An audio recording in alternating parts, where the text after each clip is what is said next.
Welcome to Neuron. I'm Pete Huang. We have a lot to talk about today. OpenAI dropped GPT-4 Omni, their new leading model. In a word, it's going to make ChatGPT fantastic, but there's a hidden piece that most people aren't talking about. It's Tuesday, May 14th. Let's dive in.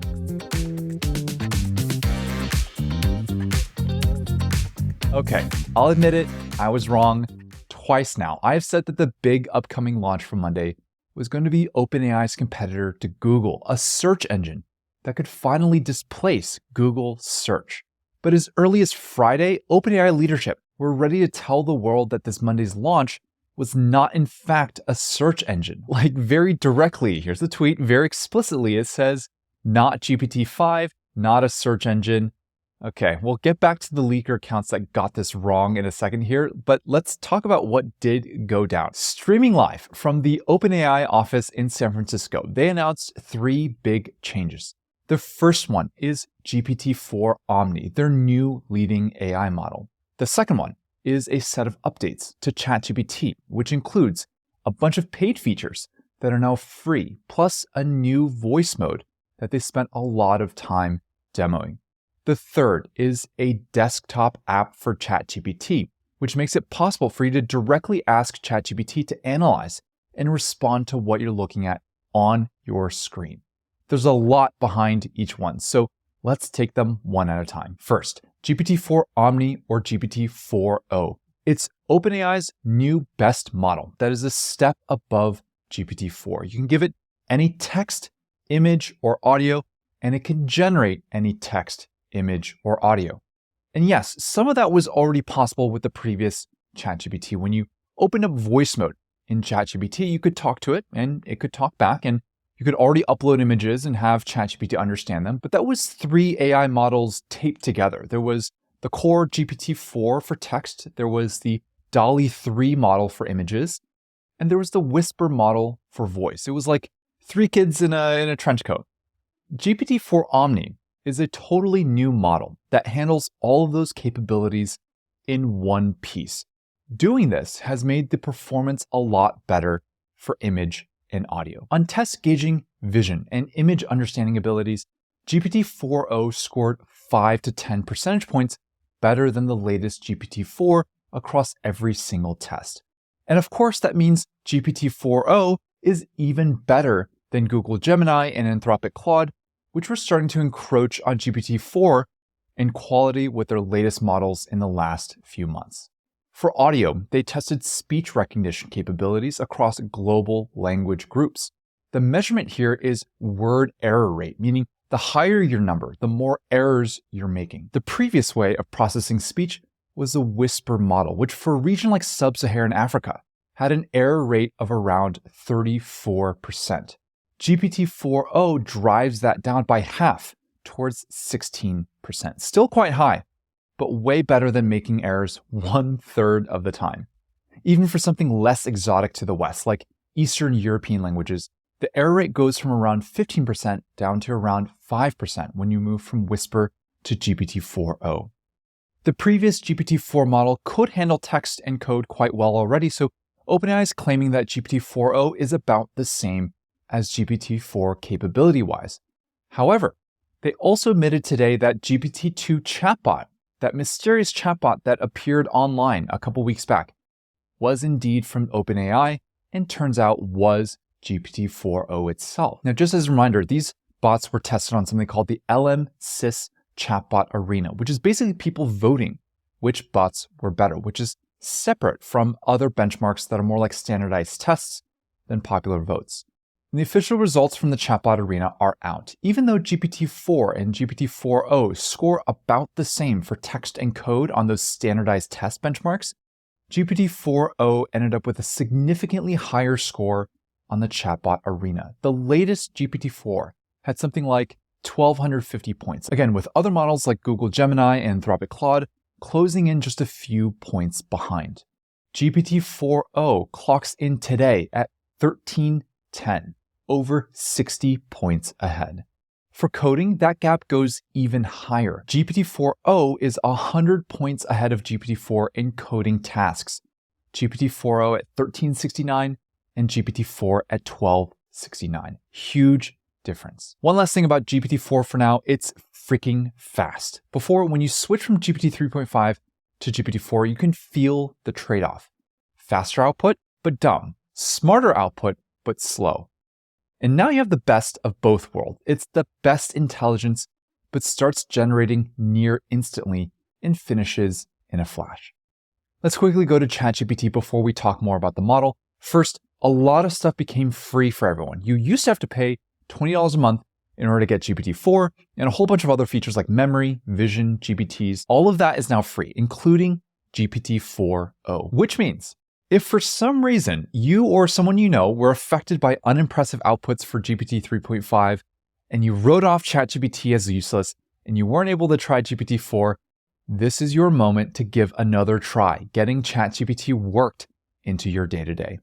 And if you're already paying for ChatGPT, I wouldn't blame you if you no longer want to. The free plan got way better. And if you can squeeze your usage under the free limit, you get to use the best AI model on the planet for free.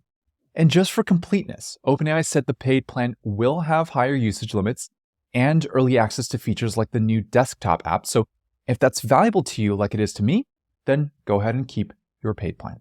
Okay, let's talk about the big kahuna for ChatGPT updates, which is the new voice mode. It's powered by GPT-4 O.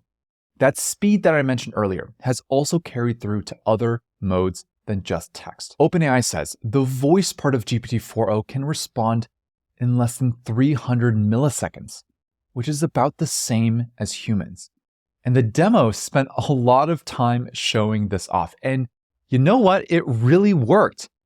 As I was watching the demo, I'd switched tabs a couple times and took my eyes off the screen, and the conversations they were having really did feel like they were talking with a real person in real time. So let's try this together. Close your eyes and listen to this. Hey, ChatGPT, could you count from 1 to 10 for me, please? Of course. 1, 2, 3. Hey, actually, that's a little slow. Could you count faster? Sure thing.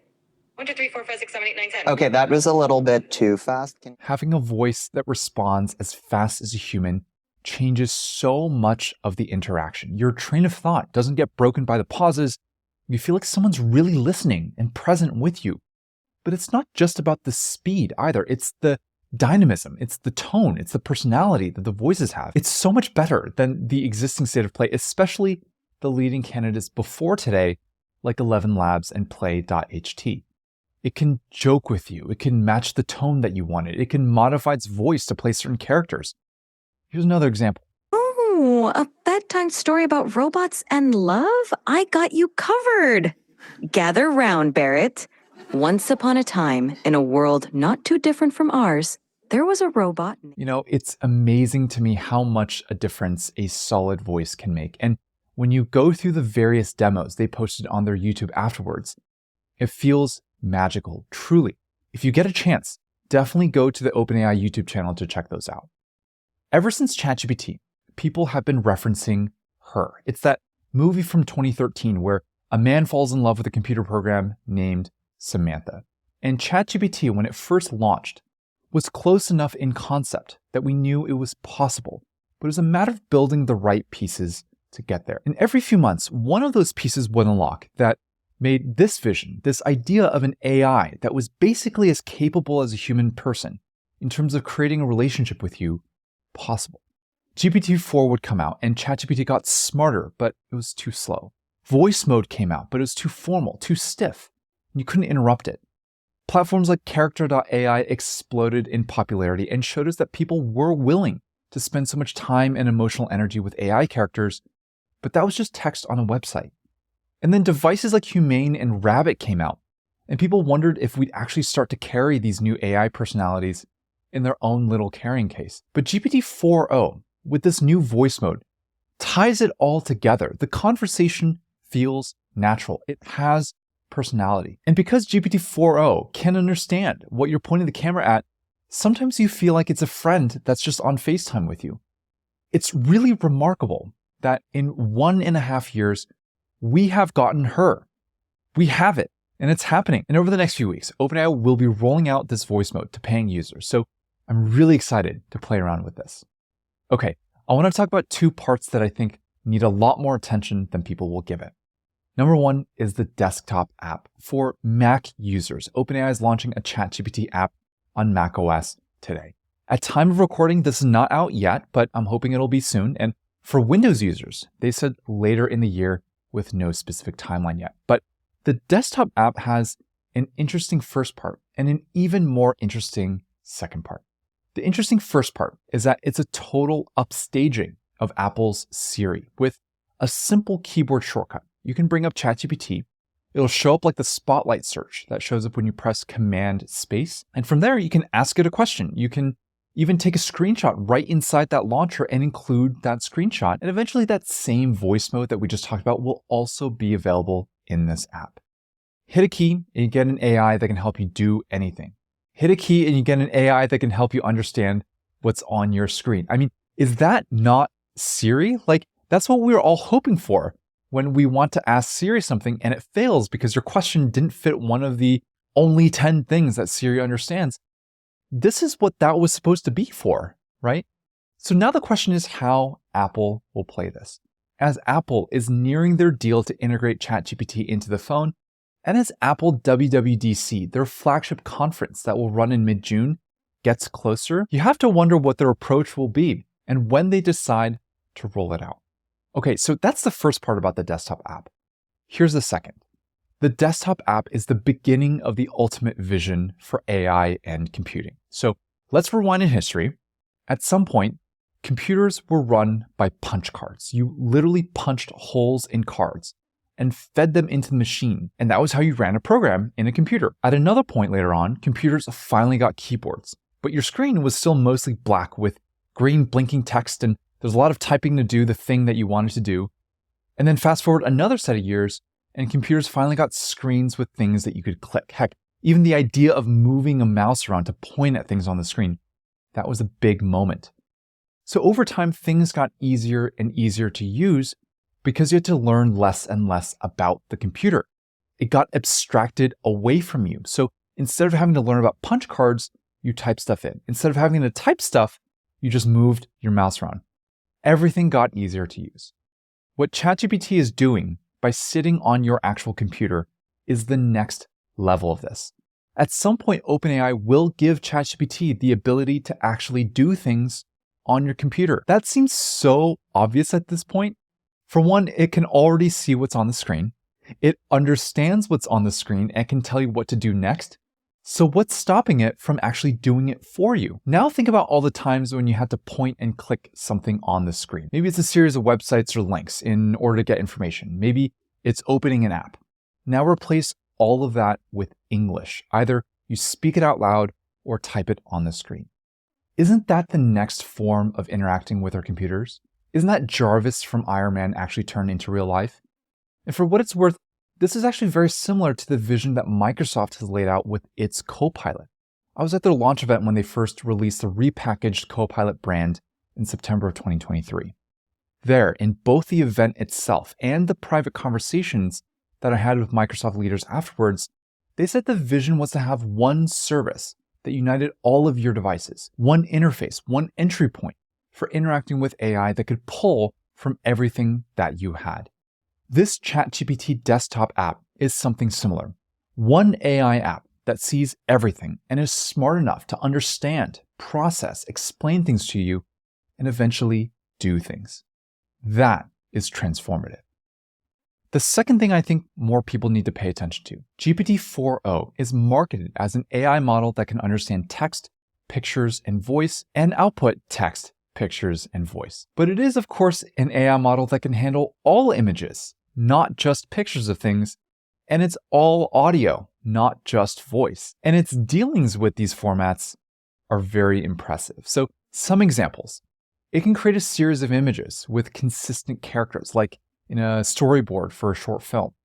It's probably the best I've seen so far when it comes to generating images with clear wording. It can combine and restyle images, like if you give it 2 pictures of people, it can combine and style them into a movie poster. And it can even create new custom fonts that have never existed before. It can simulate what it would look like to put your logo on a piece of swag.